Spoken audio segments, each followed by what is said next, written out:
Hi, this is Doug. This is part 3 of Bush family history. And in this video, I'm going to focus on two members of the tree. Well, actually, it'll be four. William Bush, who is my five-time great-grandfather, and his wife, Elizabeth Rhoads, my five-time great-grandmother. And then his father and mother, William's father and mother, Christopher Bush, and his wife, Christopher, obviously my six-time great-grandfather, and then my six-time great-grandmother, Hannah Davis. So we're just going to work our way back through the tree here. It's through Dad's tree. So we have William Lee, William R, William H. That's my great-granddad. Two-time great-granddad Thomas W. I think the W stands for William. John Henry. John Hardin. And then we get to William. Now I decided to talk about these two couples at the same time, or on the same video, because of the fact that William is Christopher's oldest child, and he's already married when he comes to Kentucky with Christopher. So Christopher brings all these kids. Like if you look at this generation, right? This is the same generation that Sarah Bush is in. This is all their kids and their spouses. Some of these children were born in Virginia, and then some of them were born in Hardin County, Kentucky. And so I thought it made sense to talk about these four people, focus on them in one video because of that. And then it's also, they're connected through land in Hardin County. So in my first video, I talked a little bit about William and the house that most people would know today as the Reeser House on Tonehill Road. And I'm going to share some of the documents that I have from William. Now I have this list of weddings, and this maybe I misspoke about, I'm trying to remember. I was pretty sure he was already married by the time he came to Hardin County, but we'll check this out. Let's see. Down the list, here's Samuel Bush, and that is one of Christopher's sons. Here is Ichabod Radley, Hannah Bush, that's one of Christopher's daughters. Oh, here it is. So he wasn't married when he came to Hardin County. So William Bush and Elizabeth Rhoads. So those are my five-time great grandparents. All right. And let's see. It says I had a year on it, right? I thought 1790. Oh wait. 1794, December 30th. Okay.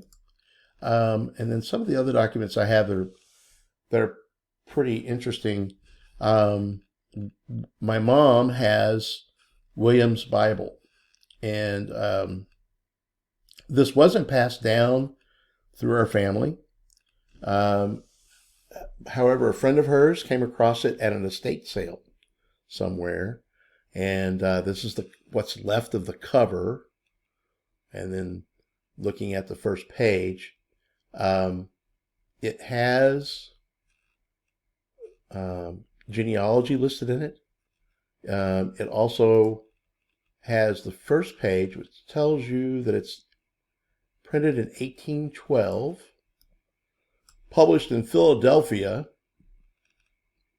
by Matthew Carey. Mathewcrey. So this is a contemporary of Benjamin Franklin in Philadelphia.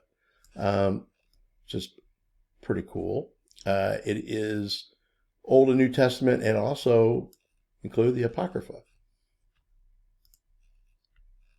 We're not going to be able to make out most of these names, but I did just want to show this page from the Bible where it does have genealogy. And so if you look here, now bear with me just a second. I'm trying to read it just like you are.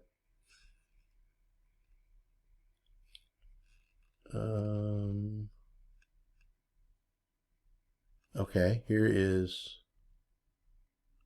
a William Bush, Daniel Bush, Christopher, I'm not sure the middle name there, Benjamin Hardin Bush. Okay, so these are a later generation. This is not the same generation as William. Let's go back. Let's look at this page.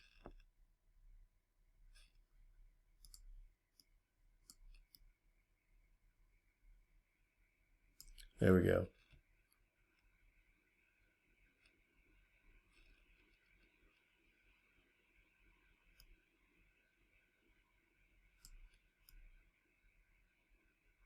So their marriages listed and births listed.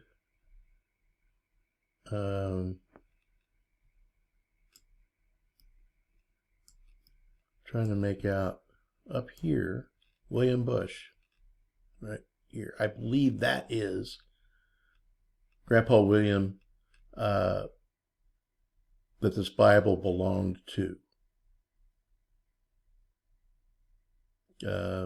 Looks like it says Elizabeth, his wife, and then starts listing children.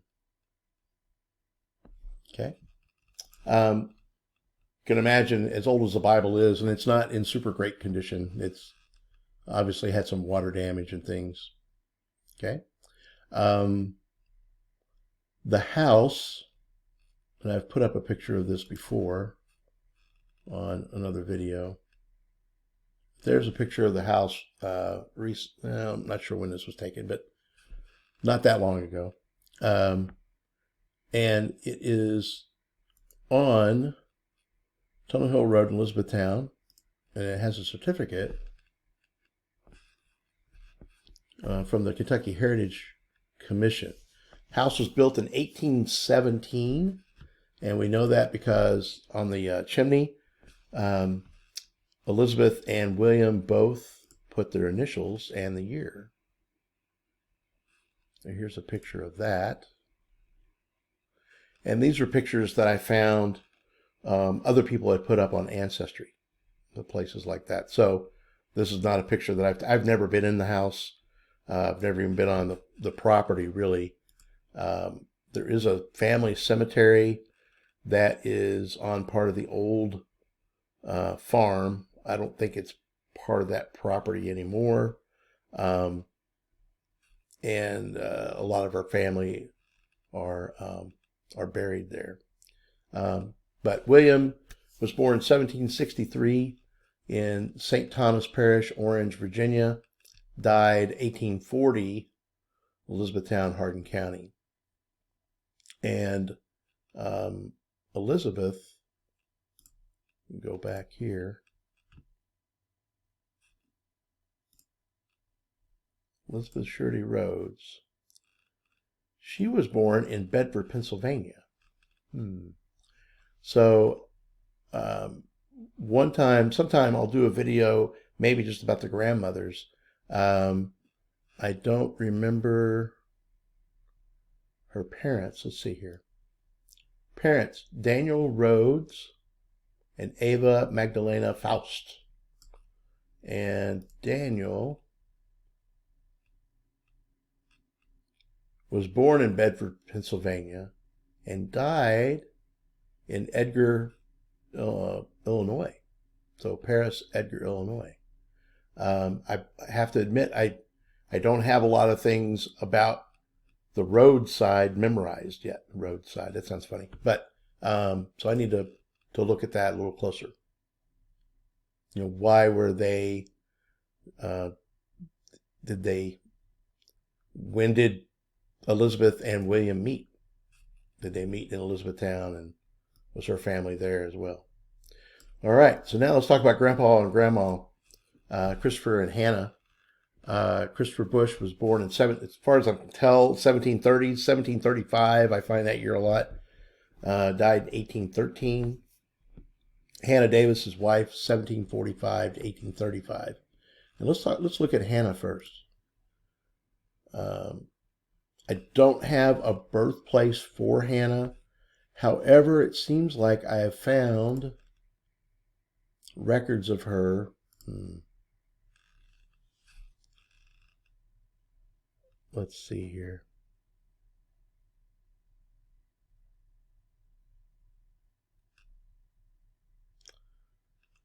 All right, so there's some information here that says something about this. This can't all be right, right? They have her born in 1745 in Hardin County, but then gets married in New Jersey. And to me, that just doesn't make a whole lot of sense.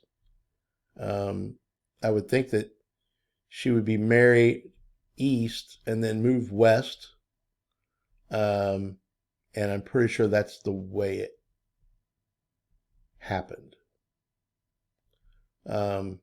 Because Grandpa Christopher wasn't in Kentucky early enough to have married her and have kids. For instance, Williams, born in 1763. Okay. The records I have, Christopher isn't in Kentucky till 1780. So I don't know that there's any way that he would have been born or they would have been married that she would be from E-Town and they'd be married in the East and then come back. So anyway, seems like I found her on church rolls and things, but you could think about a name like Hannah Davis, that's going to be pretty popular. So there could be lots of Hannah Davises out there. So Grandpa Christopher came down the Ohio River with Bill Hardin.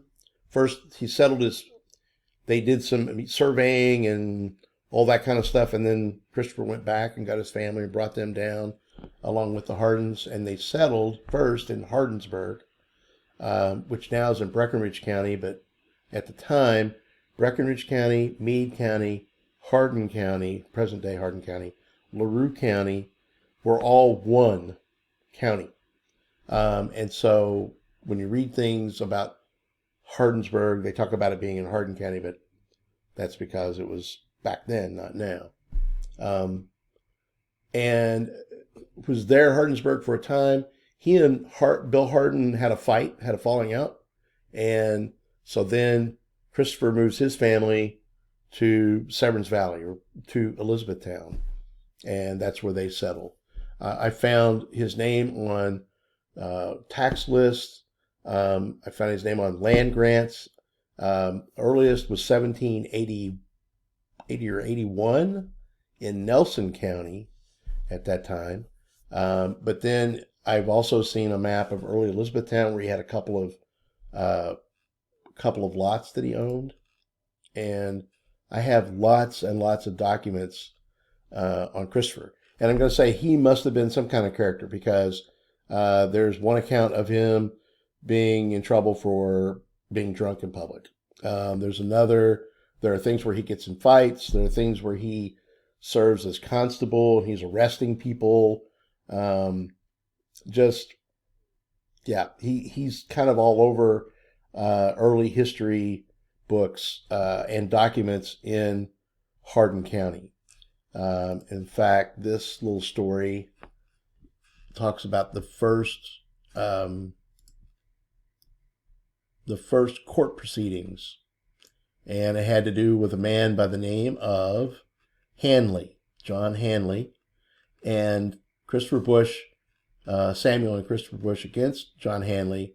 Jury found a verdict for £9 and 5 shillings in costs. Little explanation may be necessary to show.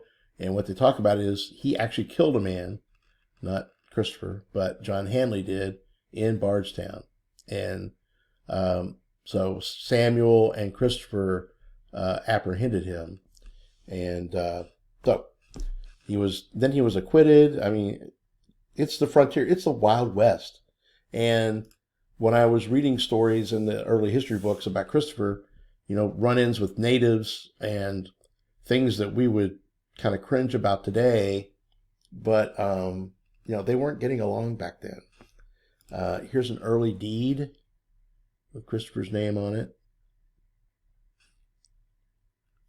And again, these are handwritten, and so not easy to read. And the style of surveying back then in Kentucky was everything was done by landmarks. It wasn't done by, GPS or anything like that. So it would say things like, from this tree to this stream, so many poles, and from this stream to this other tree. Crazy measurements, and that's why they had so many land problems in Kentucky in the early days. Christopher Bush bounty. Let's see what this says. I think that's actually the same document. It looks like the same deed. Sorry about that. Anyway, I know that Christopher had a residence in Elizabethtown. It was lot 28. Okay, and it was not what I meant to do. This picture right here. I know it's on the northwest corner of Poplar and Main Streets. So in 1800, he bought that lot. And then his heirs sold it to Dr. Richard Taylor, who sold it and then sold it again in 1824. Now, this structure wouldn't be what Grandpa would have lived in. Chances are there would have been a log home here in 1800. There weren't brick dwellings or frame type houses in Elizabethtown at that time. Let's see here.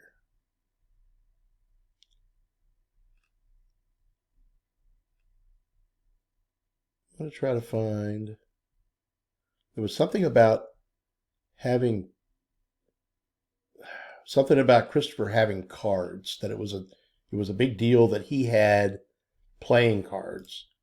So that it talks about gambling and pokering around Elizabethtown. So anyway, I have a lot of these things thrown in here, and here it is, 1782. Author writes, talks about gatherings, wrestling, lifting, and running contests. Playing cards were also available. We know that Christopher Bush owned a pack of cards as early as 1782. It's very likely that there was more or less gambling among a certain element. According to Samuel Haycraft, there were considerable pokering. Yeah, there was considerable pokering going on in Elizabethtown in an early date. Samuel Haycraft wrote an early history of Elizabethtown and Hardin County. So that's what it's quoting there. As far as where Christopher was born, it's kind of all over the map. I've seen people say that he was born in Virginia. I've seen other things that talk about him being from New York. I've seen other things that say he came from Germany. I know that there are quotes that he said, "My people were from Holland." And I know that I've seen other things where they talk about his daughters, Sarah, and the other girls, when they would get together, would speak German. So that tells me that he was probably an immigrant, that it probably wasn't. I mean, I guess it could be a generation back before. But anyway, I'm still trying to solve that. I did find a birth record that goes back to Germany that has a Christopher Bush on it, spelled Busch. And I think it's Johann Jakob or Jacob is the father. And I don't know that I even have it in this file. So that is something I'm still trying to figure out. And maybe one of these days I will. Here is an account talking about when Bill Hardin came down the Ohio River and bringing Christopher Bush with him. And it's a story written by someone later. Though my ancestor Christopher Bush was one of those who went to Kentucky in 1780 with Hardin's group, they ended up in a lot of legal battles, which shows up in the early court. At one time, one of Bill Hardin's sons got in a fight with a son of Christopher Bush's and shot him. Didn't kill him, but because the boys were young, the fathers had to appear in court regarding the matter. Both men were hard-headed, and they had several arguments over various issues. Christopher Bush didn't remain long in Hardin's fort. He moved his family over to the Little York area, and that's a part of Hardin County, kind of where I grew up. Little York area included Elizabethtown, which is in Hardin County, and spent the rest of his days there. Something I forgot to mention about William, and that is I found a land transaction between Aaron Rawlings and William Bush. So William bought land, a couple of tracts of land. Aaron Rawlings is the son of Stephen Rawlings. His house still stands on Main Street today. Early settler of Elizabethtown, Revolutionary War vet. His son Aaron sold 2 tracts of land, and it talks about the land being between Buffalo Creek and Freeman Creek.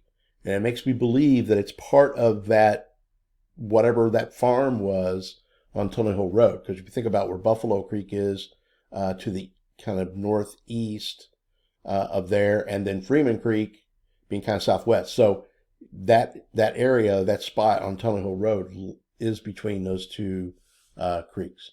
All right, I've rambled on long enough. Thanks.